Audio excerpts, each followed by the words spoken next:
Pelaksanaan program makan gizi gratis atau MBG kembali menuai sorotan. Di SMA Negeri 2 Pamekasan, Madura, siswa dilaporkan menerima menu makan siang dengan lauk berupa lele dan tahu yang masih mentah. Kasus serupa juga terjadi di SD Pangutiluhur Sedayu, Kabupaten Bantul, di mana siswa mendapatkan menu ikan dan tahu yang juga belum dimasak dengan baik. Menanggapi insiden tersebut, pihak SMA Negeri 2 Pamekasan mengambil langkah tegas dengan menolak sementara kelanjutan program MBG hingga ada perbaikan, khususnya terkait kualitas dan keamanan makanan yang disajikan kepada para siswa. Merespon rentetan kejadian tersebut, Badan Gizi Nasional atau BGN menyatakan akan mengambil langkah penindakan. Kepala BGN, Dadan Hindayana, mengatakan pihaknya menjadikan insiden ini sebagai bahan evaluasi terhadap pelaksanaan program MBG di lapangan, agar kejadian serupa tidak terulang. Tapi mudah-mudahan ke depan setelah kita stop, evaluasi, investigasi, dan ketika nanti berjalan kembali sudah lebih baik. Dadan menekankan bahwa pemantauan pelaksanaan program selama bulan Ramadan menjadi hal penting dalam proses evaluasi. Menurutnya, BGN menargetkan penyediaan makanan siap saji yang berkualitas, memiliki daya tahan yang baik, serta tetap mengedepankan kearifan lokal dalam setiap menu yang disajikan.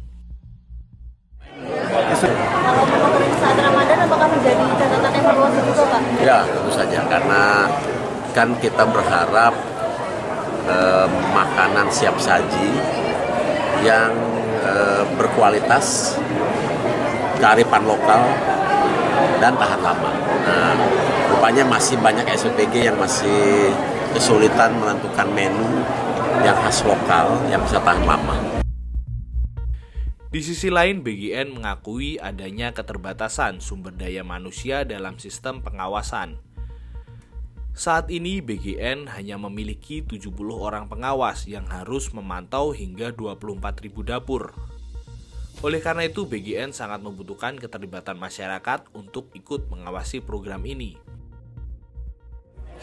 Kami sangat berharap dan sangat terbantu kalau masyarakat boleh mengupload menu, tapi tolong sebutkan sekolah di mana, SPPG desa mana, daerah mana, kecamatan mana, kabupaten mana.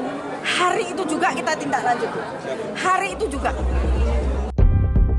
Sementara itu, langkah evaluasi yang dilakukan BGN diharapkan dapat menjawab kekhawatiran pihak sekolah dan orang tua siswa, serta memastikan standar gizi dan keamanan pangan tetap menjadi prioritas utama dalam pelaksanaan program nasional ini ke depan.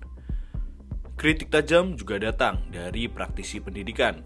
Kepala Bidang Advokasi Guru Perhimpunan Pendidikan dan Guru atau P2G, Iman Zanatul Hairi, menilai model distribusi nasi bungkus atau kotak yang saat ini berjalan di Indonesia sangat beresiko. Beberapa negara misalkan seperti Jepang dan China, itu MBG itu terintegrasi dengan sistem sekolah.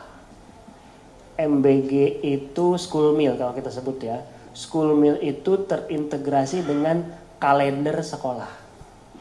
Jadi sekolah libur, MBG libur. Kalau di sini kan, kalau bisa lanjut gitu kan. Dan di Amerika Serikat misalkan, MBG ini tidak diomprengkan, tidak dibungkus, tidak dinasi bungkuskan.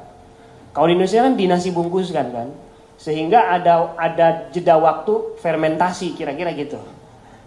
Jadi sangat mungkin terjadi fermentasi, jamur, E. coli, dan lain sebagainya.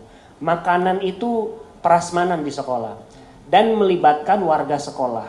Dan melibatkan orang tua. Dan itu terintegrasi dengan dapur sekolah. Sehingga kemudian ketika MBG ini datang ke sekolah, dia tidak menyebabkan, menghancurkan siklus ekonomi di dalam sekolah yang sudah ada. Yaitu kantin. Jadi bagaimana ibu-ibu kantin ini lanjut bekerja untuk memberi makan prasmanan di sekolah. Seharusnya seperti itu MBG itu.